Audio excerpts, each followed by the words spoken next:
अस्मद्गुरुभ्यो नमः। श्रीरङ्गाचार्यगुरवे अप्पलाचार्यसूनवे श्रीभाष्यादिप्रवाच्याय देशिकाय नमो नमः।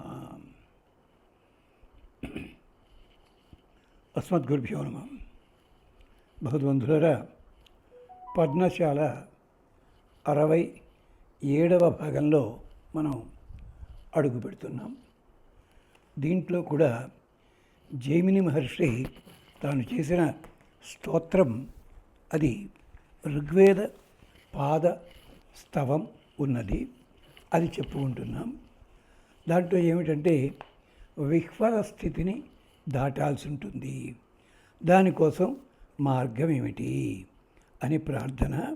అందుకని ఇది కూడా శ్రద్ధగా మనం రోజుకి 108 సార్లు చదువుకోవడం అన్నది చాలా శ్రేయస్కరము, మనకి క్షేమం కలుగుతుంది. దానివల్ల అలాంటి క్షేమాన్ని పొందుదామని ప్రార్థన చేస్తూ శ్లోకం చూడండి. బహ్వేన సమ్మాం అకృత పుణ్యలేశం చ దుర్మతిం స్వీకరిష్యతి కిన్వీశో నీలగ్రీవో విలోహిత. ఇది నమకంలో ఉన్న పదంతో ఏర్పడిన స్తోత్రం.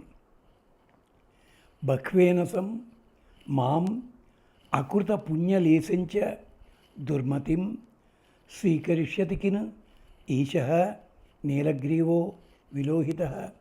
విహ్వల స్థితి, నన్ను దగ్గరికి తీసుకుంటాడా పరమాత్మ? ఎలాగా? ఏం చెయ్యాలి? ఎలాగా? ఆళవందారులని అంటారు, భగవంతుడా నీకు ఎన్ని గుణాలు ఉన్నాయా, మంచి గుణాలు, ఒక్కటి నాకుందా? అమర్యాద, క్షుద్ర, చలమతి, అసూయాప్రసవభూ, కృతజ్ఞ, దుర్మాని, స్మరపరవశ, వంచనపర, నికృష్ట, పాపిష్ట. నా లక్షణాలు ఇన్ని ఉన్నాయి.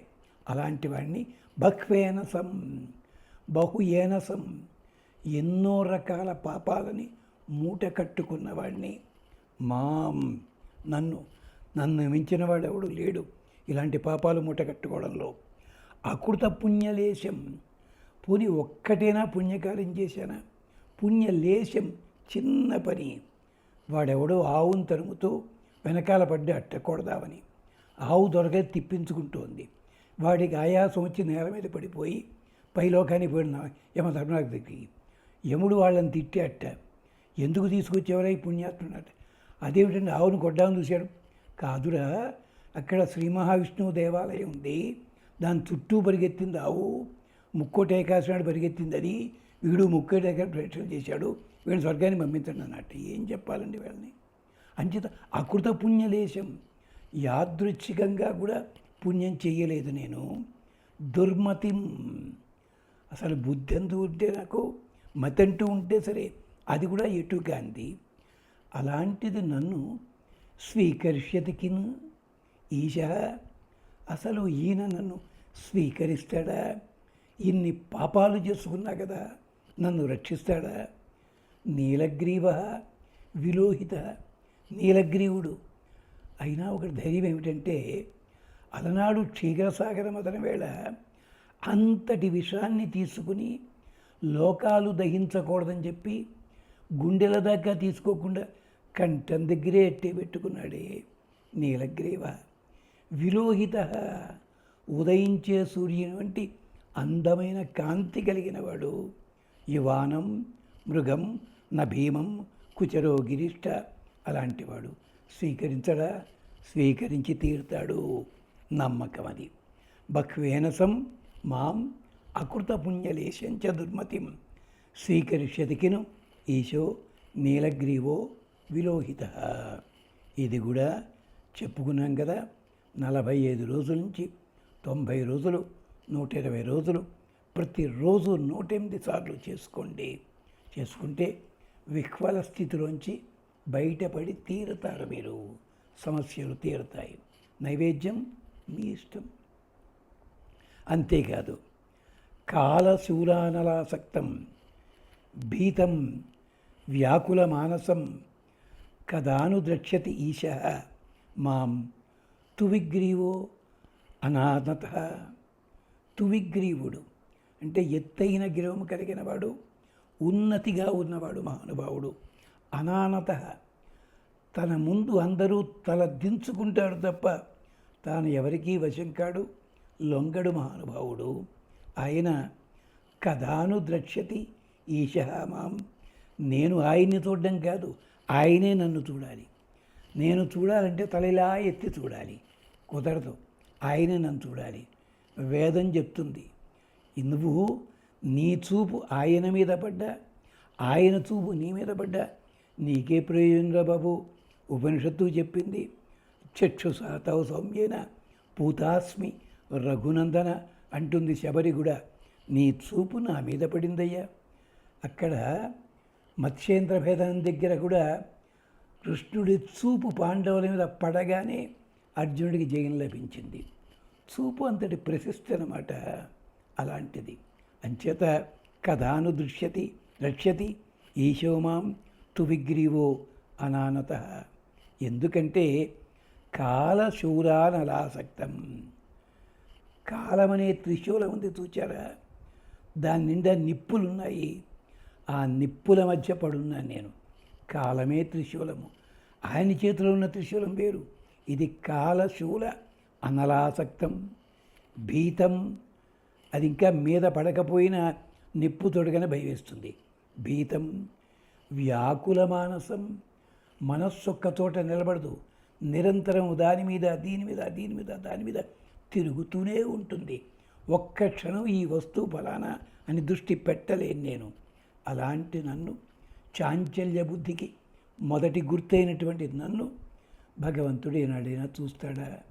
రక్షించవయ్యా స్వామి అంటూ ప్రార్థన చేస్తే స్వామి స్థిరత్వాన్ని కల్పిస్తాడు, బుద్ధి స్థిరత్వాన్ని కల్పిస్తాడు, విహ్వల స్థితిలోంచి బయటికి రాణిస్తాడు. ఒక ఇద్దరు గంధర్వులు ఉన్నారు. వాళ్ళకి సంగీతం కావాలని సరస్వతి దగ్గరికి వెళ్ళారు నేర్చుకోవడానికి. ఆవిడ చెప్పింది, నాన్న వెళ్ళి పరమశివుల వారిని ప్రార్థించండి. పరమశివుని ప్రార్థించారు వాళ్ళు. ఇది విష్ణు ధర్మోత్తరంలో చాలా అందమైన సన్నివేశం, ప్రార్థన ఉంది అక్కడ. అలాగే ఇక్కడ కూడా జైమిని లలిత కళలలో పేరు తెచ్చుకుందాం అనుకునే వాళ్ళ కోసం ఒక చక్కటి మంత్రం ఇచ్చాడు. అది ఆ ఉద్దేశం ఆయన చెప్పలే, కానీ ఋగ్వేద మంత్రం పాదముగా కలిగిన ఈ శ్లోకం లలిత కళలలో ప్రశస్తికి చాలా ఉపయోగము. లలిత కళ నేర్చుకునే విద్యార్థులందరూ తప్పనిసరిగా రోజు 27 సార్లు ధ్యానం చెయ్యండి. మీ ఇష్టదైవం ముందు ఆ త్యాగరాజ, అన్నమాచార్య, ముత్తుస్వామి దీక్షితరు, అలాగే శ్యామశాస్త్రి, సంగీత త్రిమూర్తులు ఉన్నారు. వాళ్ళ చిత్రపటం ముందు కూర్చుని మీ గురువుని జ్ఞాపకం చేసుకుని తప్పనిసరిగా రోజు 27 సార్లు చదవండి. వీలైతే దీనికి ఏమన్నా చక్కగా మధ్యమావతి రాగం కానీ శ్రీరాగం కానీ ఏర్పాటు చేసి హంసధ్వని కూడా చక్కగా గానం చేసుకోండి. గాయక యూయం ఆయాత యది రాగాదిలిప్సవ ధనదస్య సఖ అయం తం ఉపాస్మై గాయత నర. బాబు గాయక, గాయకులారా అంటే వాద్యవాదకులారా అంటారు అని కాదంటలేదు, వాళ్ళు కూడా గాయక. మీరు చాలామందికి తెలియదు, వీణా గానం అంటారు తప్ప వీణా వాదన ఉండడం మీకు అలవాటు. కానీ వీణా వాదనంతో పాటు గానం కూడా ఉంటుంది. అంటే వీణ వాయిస్తూ కూడా గానం చెయ్యాలి, అది పద్ధతి. మనకి అశ్వమేధ ఘట్టంలో ఉంది, కుశలవులు అదే పని చేశారు, ఇలాంటి ఘట్టంలో ఉంది. సరే, అదంతా పెద్ద కథ. గాయక యూయం ఆయాత. గాయకులంటే సంగీతం వాళ్ళే కాదండి, వేద విద్యార్థులు కూడా. గాయక యూయం ఆయాత యది రాగాదిలిప్సవ. చక్కటి రాగాలు, మేళకర్తలు, తాళాలు ఇలాంటివి తెలుసుకుని లిప్సత అంటే లబ్ధుం ఇచ్చ లిప్స, అది పొందదగిన వాళ్ళు. మనం ఏం చేస్తాం, కీర్తనలు పాడుతూ ఎక్కడ విడగొట్టకూడదు అక్కడ కాల తీత విఖ్యాత అని పాడ్యం. వేదశిరోమ తృయ సప్తస్వర ఇలాగ దాన్ని బీభత్సం చేసేసి ఎందు దాగినాడో అని కీర్తన. ఓ మహానుభావుడు ఎందు దాగినాడో అని పాడతాడు. ఏం చేయాలి వీళ్ళని పట్టుకుని? ఇలాగ పదాలు ఎక్కడ విడగొట్టకూడదో అక్కడికి విడగొట్టడం. ఏమన్నా అంటే సంగీతం అంతేనండి కాదు. యది రాగాదిలిప్సవ ధనదస్య సఖా అయం. కుబేరుడు యక్షుల ప్రజాపతి, ఆయన అప్సరసలంతా ఆయన ముందు గానం చేస్తారు. సంగీతం నేర్చిన వాళ్ళు గంధర్వులు, వాళ్ళంతా కంటారు గంధర్వపతి ఆ మహానుభావుడు. అలా కుబేరుడు ధనదస్య సఖా అయం తం ఉపాస్మై గాయత నర. మళ్ళీ ఒక్కసారి గాయకా యూయం ఆయాత యది రాగాదిలిప్సవ ధనదస్య సఖా అయం తం ఉపాస్మై గాయత నర. చూడండి, శ్లోకాల్లో ఎక్కడా కూడా మిమ్మల్ని ఇబ్బంది పెట్టేలాంటి సమాసాలు లేవు. నేను పనిగట్టుకు పట్టుకొచ్చింది కాదు, జైమిని మన కోసం ఇచ్చింది. చూసుకోండి, శ్రద్ధగా చేయండి, ఆనందాన్ని అనుభవించండి. అలాగే విద్యాప్రాప్తి, పోటీ పరీక్షల్లో విజయం కోసం స్వస్యస్తు సఖి తే జిహ్వే విద్యాదాతు ఉమాపతే స్తవముచ్చరంతం బ్రూహి జయతామివ దుందుభిః. నాలికకి ప్రార్థన చేస్తున్నాడు. ఎంచేతంటే అందరూ దేవతలు కూడా మానవ శరీరాల్లో ప్రవేశించమని బ్రహ్మదేవుడు ఆదేశించాడు. మొట్టమొదటగా వచ్చినవాడు అగ్నిదేవుడు, అందరికంటే చిన్నవాడు. వచ్చి ఎక్కడ కూర్చున్నా అంటే నాలిక మీద కూర్చున్నాడు. అగ్ని వాగ్భూత్వా ముఖం ప్రావిశద్. అందుకనే అనుట తినుట రెండు పనులు చేస్తాడు నాలిక మీద ఉన్నవాడు మహానుభావుడు. అందుకని ఆ జిహ్వరి ప్రార్థన స్వస్యస్తు సఖీ తే జిహ్వే. ఓ నాలుక, స్త్రీలింగంలో చెప్తున్నాడు. స్వస్యస్తు, నీకు క్షేమం కలుగ్గాక. సఖీ, మంచి మాటలు మాట్లాడుతూ మాకందరినీ మిత్రుల్ని చేసి పెడతావు. ఎందుకని అంటారుదా, నోరు మంచిదైతే ఊరు మంచిదని చెప్పి, అలాగే తిండి బాగుంటే బాగుంటుంది. అంచేత మనము నాలికని రెండు రకాలుగా కాపాడుకోవాలి. వాక్కుని తిండిని రెండిటిని కూడా జాగ్రత్తగా చూసుకోవాలి. స్వస్యస్తు తే సఖితే జిహ్వే విద్యాదాతుం ఉమాపతే స్తవముచ్చరంతం. విద్యలన్నీ ప్రసాదించేలాంటి ఉమాపతిని స్తవాన్ని నీ నాల్కతోటి అందముగా పలకవమ్మా. మన వాళ్ళు నమశివాయ అనాలి, నమశివాయ. అలాగే శివగంగలహరిట శివానందలహరిది, శివనందలహరి అని పాడాడు దుర్మార్గుడు. ప్రభంగమారి అంటాడు. అన్యాయం. శివానందలహరేది హాయిగా దీర్ఘాలున్నాయి అంటే ఏమిటి? ఎంత చండాలంగా పలకాలో అంత చండాలంగా పలకడమే మనకు అలవాటు. బాగా మాట్లాడవయ్యా, దాంట్లోనే కష్టం ఉందా? శివానందలహరి ఎక్కడైనా మీకు ఇబ్బంది ఉందా? లేదే. అందుకని స్తవముచ్చరంతం, మహాదేవస్తుతి చక్కగా పలకండయ్యా. బ్రూహి జయతామివ దుందుభి. బ్రూహి బాగా పలుకు.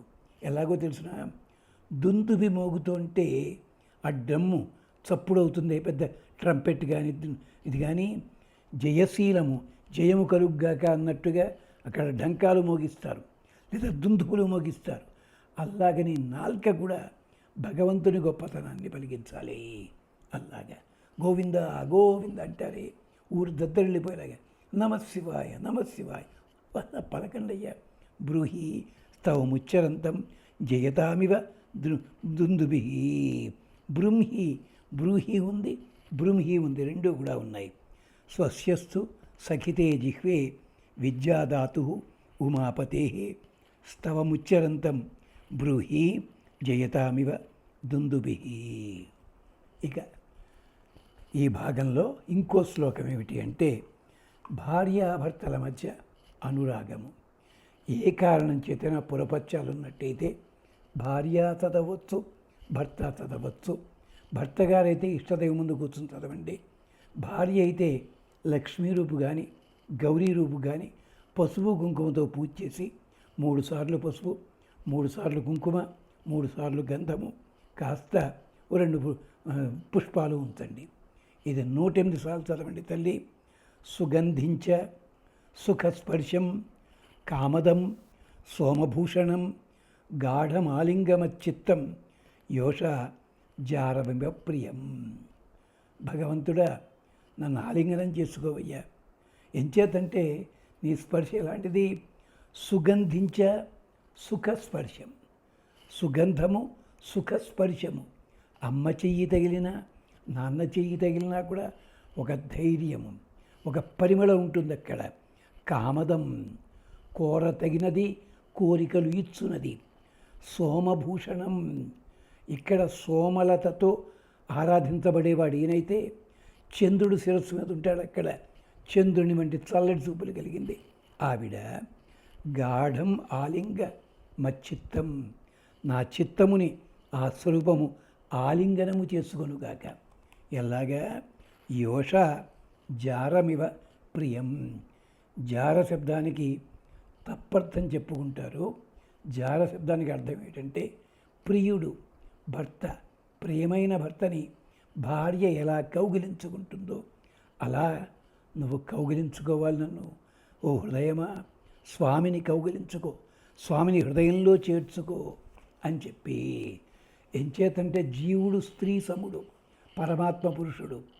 ఆ పురుషుని తప్పు చేసిన జీవుడు అందరూ చూస్తుండగానే వెళ్ళి కౌగిలించుకోవాలిట. మనం వెళ్ళి శరణాగతి చేయడంలో అంతరార్థం అది. సీతాదేవి రాముణ్ణి పట్టుకుని స్త్రీయం పురుష విగ్రహం అంది అయోధ్యాకాండలో. అన్నావిడ రాముడు మహాపరాక్రమశాలని చూచింది ఖరదూషణాదుల దగ్గర. తనంతట తాను వెళ్ళి తం శత్రుహంతారం భర్తారం గాఢం పరిషస్వజే. పక్కన లక్ష్మణస్వామి ఉన్నాడు, పైన దేవతలు ఉన్నారు, ఋషులు. సిగ్గుపడిందా? తనంతట తనే వెళ్ళి కౌగిలించుకుంది. ఎంచేత భర్తని అవమానపరిచింది, స్త్రీయం పురుష విగ్రహమని. అందుకని వెళ్ళింది అక్కడికి. అదే యోష జారమివ ప్రియం అని చెప్పడంలో అంతరార్థం అది. అలాగే స్వామి హృదయంలోకి చేరాలి మనకి అని ప్రార్థిద్దాం. స్వస్తి.